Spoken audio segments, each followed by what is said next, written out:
of the hardest challenges of being an entrepreneur is mastering time management and staying focused. Over the years, I've struggled with this exact problem, often getting sidetracked and losing my momentum. So I decided to turn this into a game. If you've ever played snakes and ladders, you know how it works. Snakes set you back and ladders take you closer to your goal. In this exercise, we're applying those exact principles to improve 3 critical areas that entrepreneurs struggle with. For me, it's gonna be deep work, perfect sleep, and time management. So we're gonna go over to my Canva page over here where I have the exercise built out. So every entrepreneur knows that you need to have deep work in order to get anything productive done. So my first ladder is gonna be setting a music playlist that induces flow. And if you don't know what flow is, as long as your task meets the level of your skill, then you're actually able to get into a flow state where it's very easy to stay focused on one task for a long period of time. So for me, that's my trigger. Now, if you look at the bottom here, we're gonna pick a snake.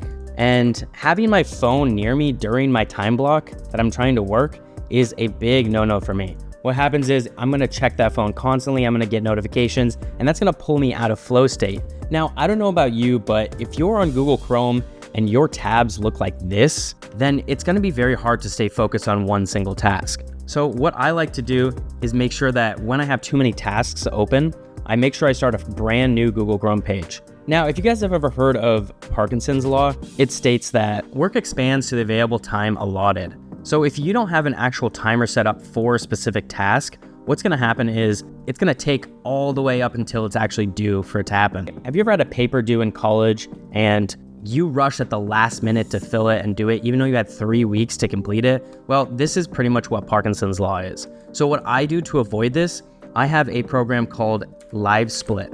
And what Live Split is it's a timer that it's an overlay on my computer. Now, a lot of people use these for speedrunning games, but what I use it is for speedrunning tasks. So you can just hit start right here. You can make it as big or as small as you want, and then you can have that always present. So as you're doing your current task, you have a clear 30-minute timer. You can actually set it to count down as well if you want, instead of counting up. Now, another one is not having clear direction when you wake up and you start your day. For example, I like to plan my day the night before to make sure I know exactly what I'm working on when I wake up.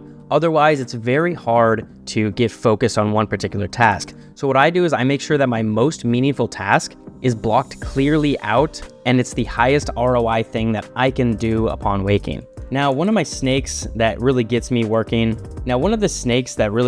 away from my work is allowing people to talk to me during my work sessions. I don't know if you've had this when you're in a public work environment and you're trying to get some deep work done and somebody comes over and they distract you, and then it takes, 10 to 20 minutes to get back into that deep work session. So what I like to do is just let them know, hey, this is a dedicated time block that I have if you work in a public environment, or just close your doors if you're working from home. Now, I don't know about you guys, but if I don't get perfect sleep, it really drains me out the next day. So I've developed 3 things here. We'll go over my 3 ladders on how to get perfect sleep. These are all tailored to you specifically. So when you make this chart yourself, make sure that you're going through things that you struggle with. For me, I need to take melatonin about 9:30 in order to really get to bed. And a snake for perfect sleep and taking me away from that is looking at my screen 30 minutes before bed. Now, they say that the bright lights from the screen actually keep you up, and it's almost like an artificial sun. So your body doesn't start producing melatonin to let you go to bed. So make sure you turn off screens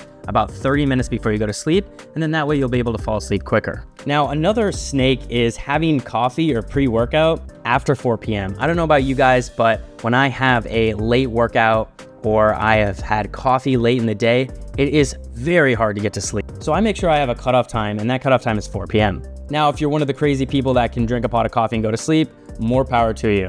So I've been experimenting with weighted blankets and chest pillows, and those really help me get perfect sleep. Doesn't hurt my back when I wake up in the morning. So this isn't for everybody, but weighted blankets seem to help me not toss and turn a lot in the night, which actually helps my REM sleep. Now, what I've noticed is I wore a Whoop for about 1.5 years. And if you don't know what a Whoop is, it's a device that you put on your wrist and it tracks your sleep, your REM sleep, your deep sleep, your FBUS, and your light sleep. So what I noticed is it took me about half an hour to actually fall asleep, and then I was awake for 30 minutes during the night, tossing and turning. So what I've realized now is through that data, that 8 hours of sleep is actually 9 hours in bed. So making sure that I know that and I allot the perfect time for that, that really helps me get a really good jump on the next day. Now, a snake to this would be getting in bed after 10 p.m. If I get in bed after 10 p.m., I know that I'm not gonna get up on time, and it's really gonna have a chain effect on my productivity for the next day. Now, the last one is time management, and some people may have really good time management practices, and I've had to develop mine over the years. So for example, one I use is the Pomodorian technique for tasks, and what that is, it's a little egg timer. So this is a Pomodorian, you just twist it to 30 minutes and then it's gonna tick. And then when it goes off, it's gonna ring. So what this does, this allows you to focus on a single task for exactly 30 minutes and then take a 5-minute break after. This is a very well-researched technique and a lot of high performers use it. So I like to track my tasks every single day. That helps me stay focused. So what I have is I have a daily worksheet that I use, and I pretty much track what time I woke up, and then I have half-hour intervals in between showing what I'm working on and what I plan to work on in the next half hour. As I complete these tasks, I move down to the next time slot, and at that point, you can also mark off your productivity inventory. This is something to fill out at the beginning of the day. It has 3 things that I really want to get done that day, and at the end of the day, I'll go ahead and type 3 things that I could improve on to improve my next day. So this is a running sheet, and I'll just do one of these every single day.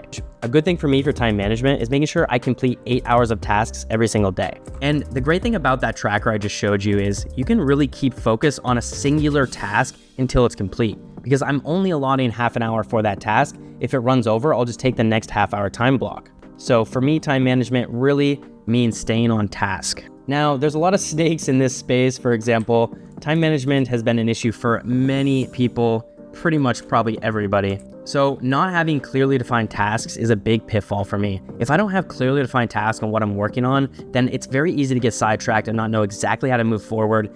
And that also brings us back to flow state, where it's really hard to get into flow state if you're not actually paying attention to what you're doing. Now, another one that's a snake for me is getting sidetracked early in the day. I don't know about you guys, but when I wake up and I don't immediately start working, it's very easy for me to fall into doing other things and procrastinating. So I like to make sure that the beginning part of my day is just hyper focused on working, and then that way I'm able to steamroll that into the next hour, the next hour, the next hour, and get a ton done during the day. So my last snake here is acting on every desire that pops into your head.